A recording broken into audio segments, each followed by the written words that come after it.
What's up, Cedar Park? On today's show, see how students are impacted now that lunches are no longer free for everyone. Get your top 3 things with Ileana Tangarova. Figure out your weekend plans from Polyamas with Weekend Destinations. And your Friday sports report. Turn it up because the Wolfcast starts now.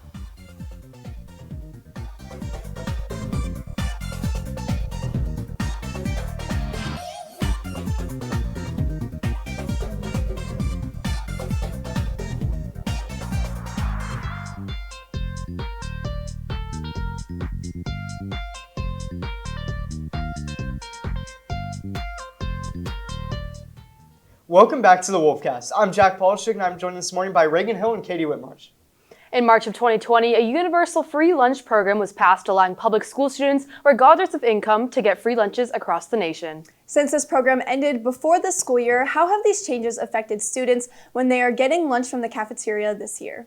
Katie, returning to school this August, things have mostly gone back to normal from a COVID-filled past couple of years. During COVID, a universal free lunch program was made, and unlike California that seek to keep this program for this school year, lunch is no longer free to all public schools in Texas, including CPHS, apart from some exceptions from poorer families that can sign up for cheaper or free school lunches. It kind of surprised me a little bit, but it kind of made sense in the end because, they need money.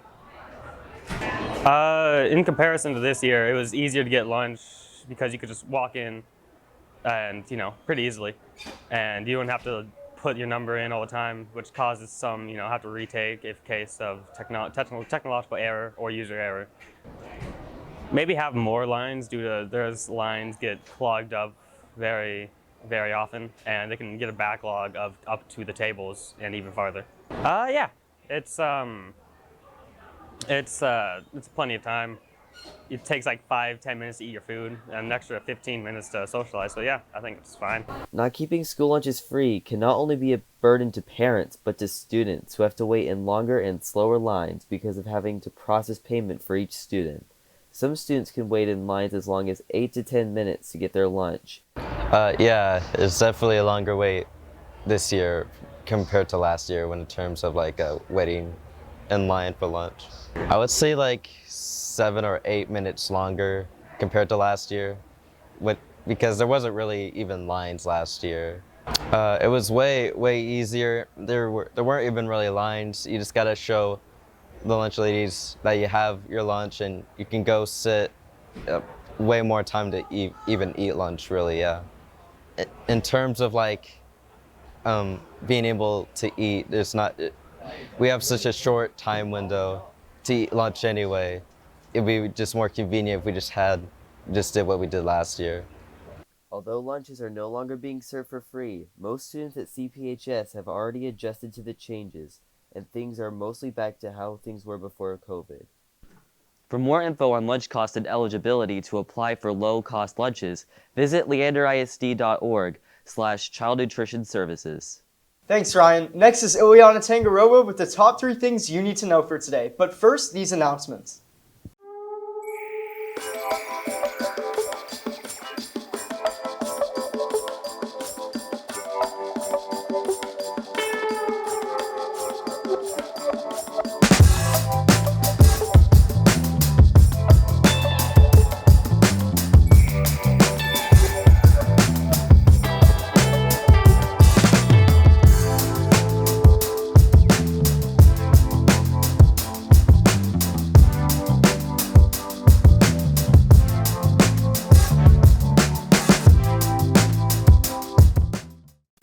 Good morning, Cedar Park. First up, a panel of judges on the 11th Circuit Court of Appeals ruled Thursday to overturn the appointment of a special master tasked with reviewing the many documents seized by the FBI from former President Donald Trump's Mar-a-Lago home this summer.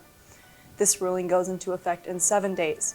The order effectively eliminates what federal authorities had described as a major obstacle in their criminal investigation into whether Trump illegally retained highly classified documents after leaving the presidency and constrained efforts by the government to recover them.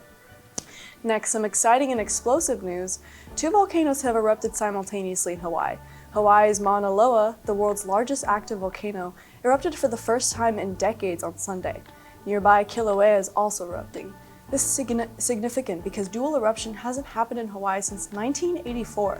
Jessica Farrakane, a spokesperson for Hawaii Volcanoes National Park, said, quote, "To the people of Hawaii, this is a very sacred event that we are watching," end quote. However, concerns have emerged because the ash and sulfur dioxide emitting from volcanoes could negatively impact air quality across the state. The eruption is currently being monitored. And lastly, Pantone's 2023 Color of the Year has been released. The color that will rule our year is Viva Magenta. According to Pantone, the color is a vibrant relative of the red family and can be described as a nuanced crimson tone that balances warm and cool, an unconventional shade for an unconventional time. The color of the year is intended to represent the latest trends in fashion, tech, beauty, and more. Vice President of Pantone, Lori Pressman, said, quote, "We are living in quite the unconventional time. The only thing that has become conventional is the unconventionality of it," end quote. The color was inspired by the natural red dye derived from small insects called cochineals. So what do you guys think? That's cool. That kind of reminds me of like the paint they used in like the Lion King. To, like, Oh yeah, like, that, the red color. yeah, that's- Rafiki. That was the monkey. yeah, right? yeah. They like Magenta? use like Well, no, I was just saying like the insects, like the they like Oh, that's were observing literally the it. insects. like Is when it he not? like broke It's like really the, similar. He goes, Yeah. Simba. Is that not it? I mean, I mean, you can Similar. You can that Okay, so way. what Similar, do we I think? guess. Magenta, color of 2023. That's all all of us I graduate. don't think so.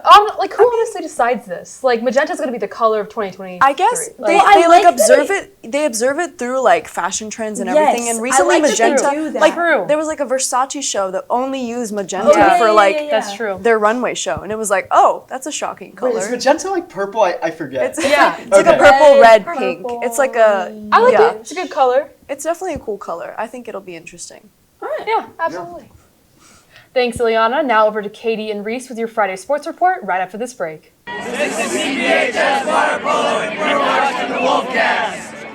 Hello, Cedar Park, and welcome back to the Wolfcast Sports Report. I'm Katie Whitmarsh. And I'm Marisa Elizondo. Slow sports week for Cedar Park. The girls basketball team played Waco University High School and, like we wanted, blew them out 83-13. It's an impressive win for sure. The team has spent the rest of the week competing in the Jack Frost tournament before they get ready for district play, which starts next week. The boys basketball team played McNeil on Tuesday night and came up short just 4 points. Final score being 59-55. They're also spending the week competing in the Marble Falls Subway Classic, and right now they've won their first game 83-28. Nice job, guys, and that's all we have for you today with CPHS News. I'm Katie Whitmarsh. And I'm Marisa Elizondo. Now let's head over to Polyama's for your weekend destinations. Thanks, Reese. First up, it's officially Christmas season. And if you're up for some exercise, you can join Austin's Trail of Lights Fun Run. This year is the 11th annual Trail of Lights Fun Run. Guests can dress up with whatever festive outfit to spread the holiday cheer. In this festive course, runners will go through the grounds of the Trail of Lights and will end at the Finish Line Festival celebration, which includes a DJ dance party, food, drinks, pictures with Santa, and more. This event will take place Saturday at Silker Park and will begin at 5:45 p.m. If you're interested in joining and spreading the holiday cheer, you can find more information about this event at austriantrailoflights.org. Next, if you have a taste for alternative indie music, the music artist Dayglow might be the right artist for you. Dayglow has over 8 million monthly listeners on Spotify, so you might be familiar. Dayglow has been touring all around the U.S. and will stop here in Austin this Saturday, December 3rd. The concert will take place at Stubbs Barbecue and doors will open at 7 p.m. If you'd like to discover some new music artists, you can find tickets at Frontgate Tickets, where ticket prices will start at $32. Lastly, another holiday event you can visit with friends or family is Austin's ballet show, The Nutcracker. The Nutcracker has been a tradition for 60 years, from the dazzling beauty of set costumes and dancers to the lively characters guests adore.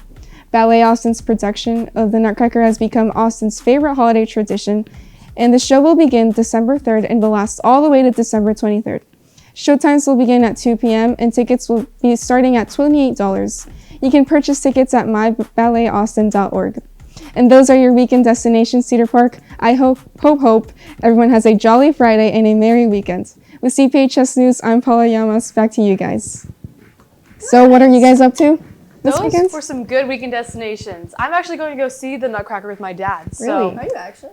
he's not even like the, like musical, well, it's not musical, but like he's not the theater type. Mm-hmm. And going to see the Nutcracker does not sound like him at all, but we're going together, so. I'd love to see them. They look so Yeah, like, I majestic. know. And I've just seen like everything on social media about them, but I've never actually gone in person to see them, so Mm-hmm. very exciting. What about you guys? What would you guys do on that list? Oh, gosh. Probably Trail of Lights. Fun run for sure, yeah. Yeah. It I've was actually Yeah. done that. I'm fun. so excited because the past 2 years, the Trail of Lights have been cars. Yeah. And that Yeah. sucked. Like, It was I not did good. not Yeah, like not So good they at all. do they just like empty out the road for like everybody to run through it? And Yes. Then, okay. I don't know how the fun run. I've never done the fun. I've just Yeah. like buy my ticket You and just go like walk. run and walk through it.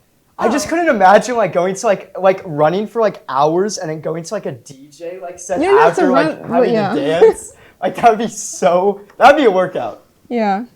All right. Well, thanks, Paula. That's all we have for you today. Make sure you are keeping up with all of our content. So head over to our YouTube channel at CPHS News. You can also follow at CPHS_sports for updates during the games. On Monday's show, Blue Santa is officially here, Scholarship of the Week, and more. Thanks for taking the time to join us this morning. With CPHS News, I'm Katie Whitmarsh. I'm Paula Yamas. I'm Reagan Hill. And I'm Jack Polishuk. Remember to make it a great day or not, the choice is yours. Have a fantastic Friday, Cedar Park.